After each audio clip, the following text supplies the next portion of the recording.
Hello guys, welcome है आपका मेरे चैनल अंजू ब्लॉग में। और आज का जो मेरा ब्लॉग है ये नासिक का है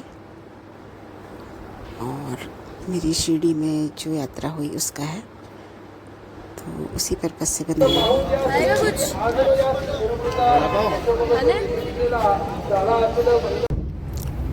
तो हम लोग निकल पड़े हैं नासिक के लिए और बहुत अच्छा एक्सपीरियंस था नासिक का हमारा।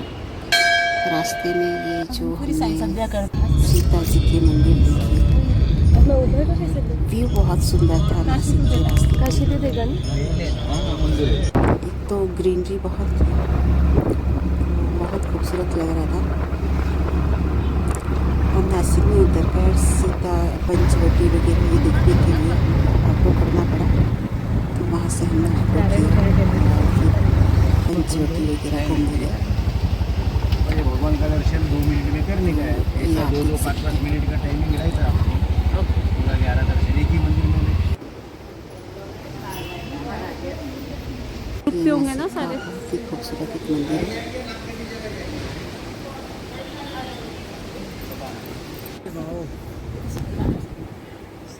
हम ना आते यहाँ पे राम जी बने आपको हुए वहाँ पे बाहर। कोई फोटो खींचना है तो खींच सकते हैं मैडम, कोई ध्यान करके।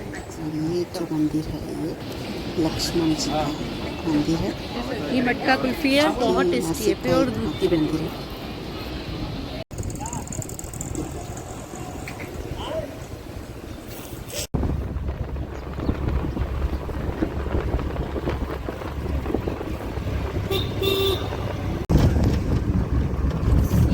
है। रामचंद्र की जय, तो जहाँ लगना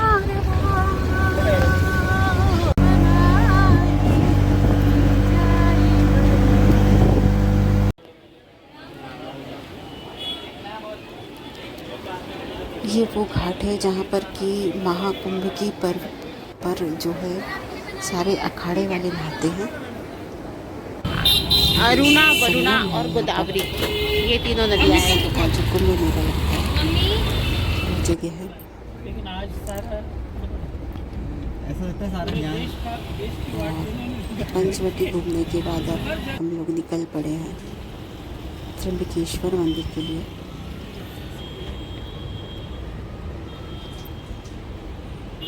नासिक भी काफ़ी अच्छा शहर है। उसके बीच में से जब गाड़ी निकली तो पता चला कि शहर अच्छा दिख रहा है।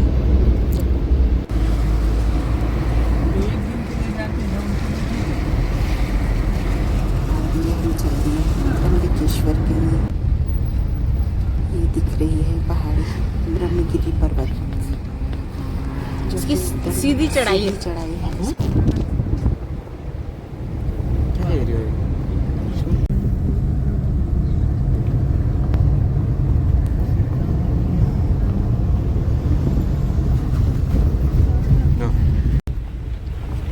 नासिक की खासियत यह है कि यहाँ पर हर समय बारिश होती रहती है। यहाँ आते ही इंसान सबसे पहले या तो अम्ब्रेला खरीदता है या रेनकोट खरीदता है, तभी घूम पाता है, क्योंकि यहाँ पर बारिश कंटिन्यू होती है। और दिखते हुए ये पूरा बारिश में भीगा हुआ है गर्भपाल का मंदिर त्र्यंबकेश्वर, बड़ा ही खूबसूरत लगता है। मंदिर के अंदर का ये नज़ारा जल्दी कोई कैद कर नहीं पाता। बहुत रिस्क लेकर मैंने फ्लोर्स के लिए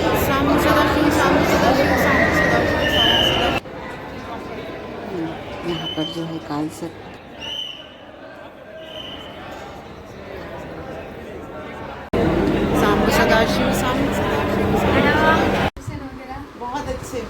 नासिक से आकर दूसरे दिन मैं अपने भाई के घर गई और वहाँ पर मुझे इन लोगों ने नाश्ते पर इनवाइट किया था।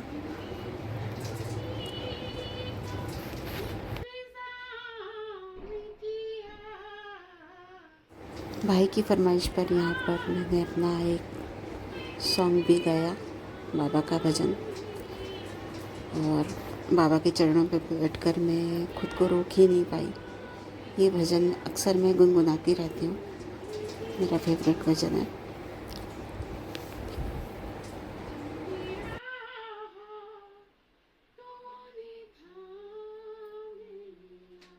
वाह।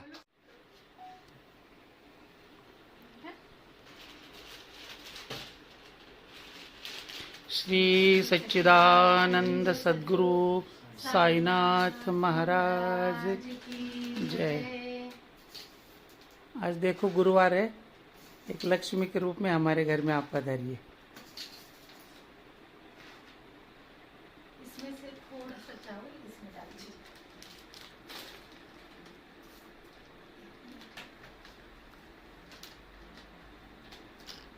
हाँ, काढा आता। माझा व्हिडिओ चालूच होता।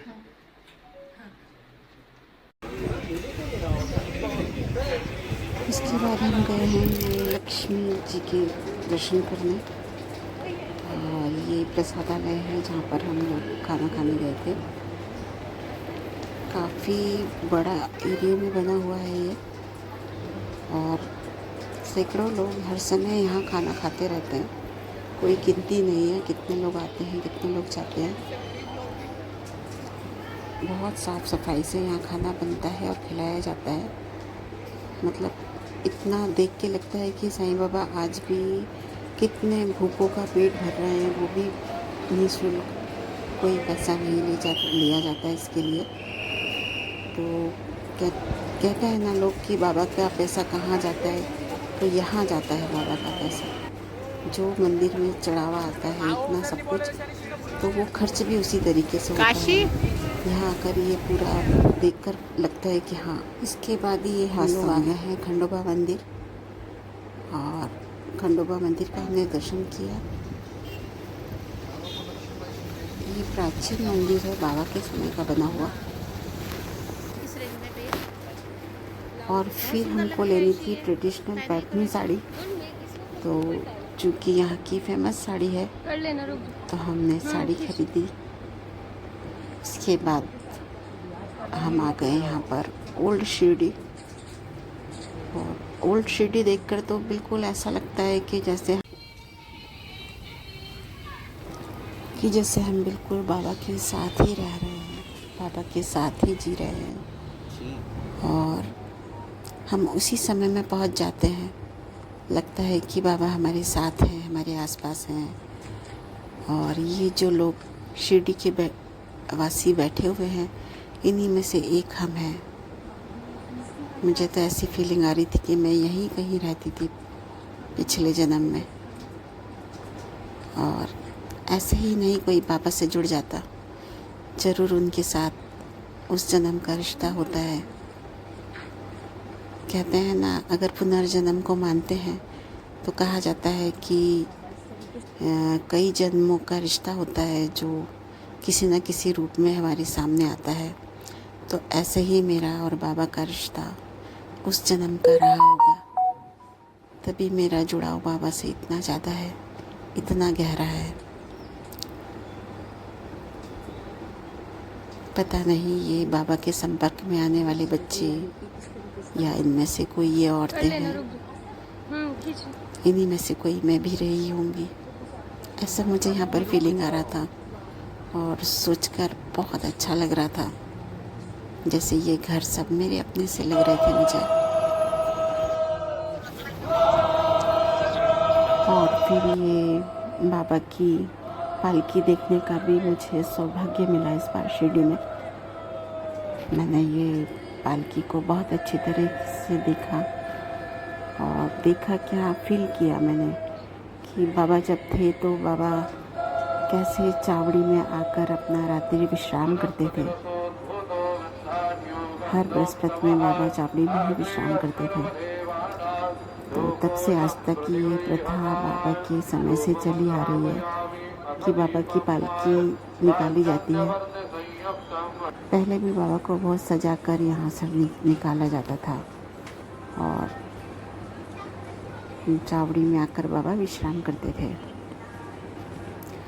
ये सब बहुत सुखद था मेरे लिए, बहुत अच्छा अनुभव था।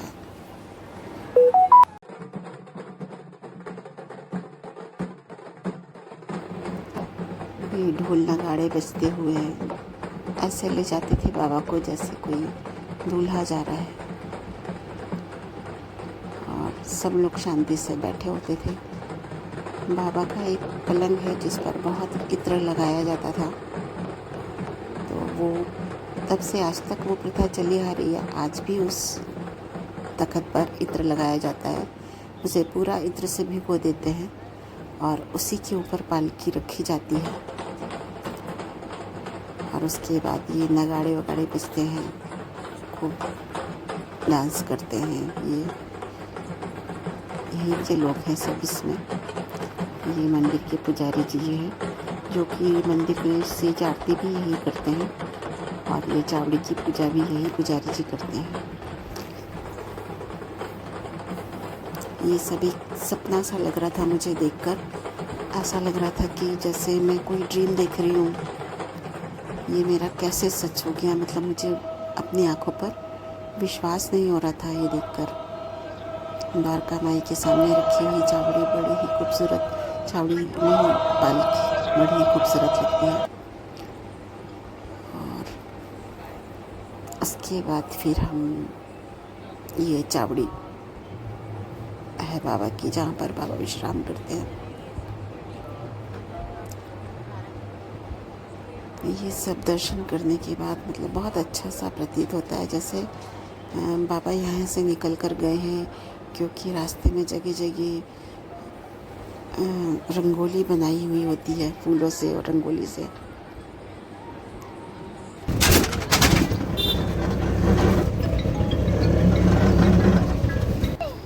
अब ये अगले दिन मेरी बेटी को दिल्ली जाना था, तो उसको हम कालका एक्सप्रेस पर बैठाने आए। उसकी ट्रेन शिरडी नगर से ही थी, साई नगर से ही थी शिरडी।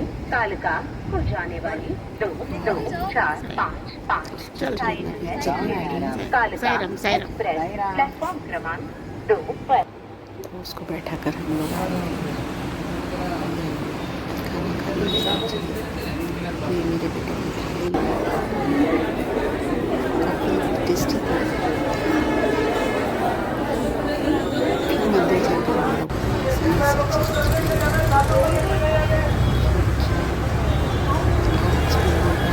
लोग हमारे लिए तो बस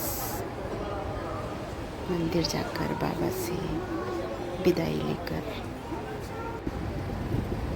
अगले दिन हमको निकल जाना था। तो जाते जाते बाबा से विदा लेकर हम चल दिए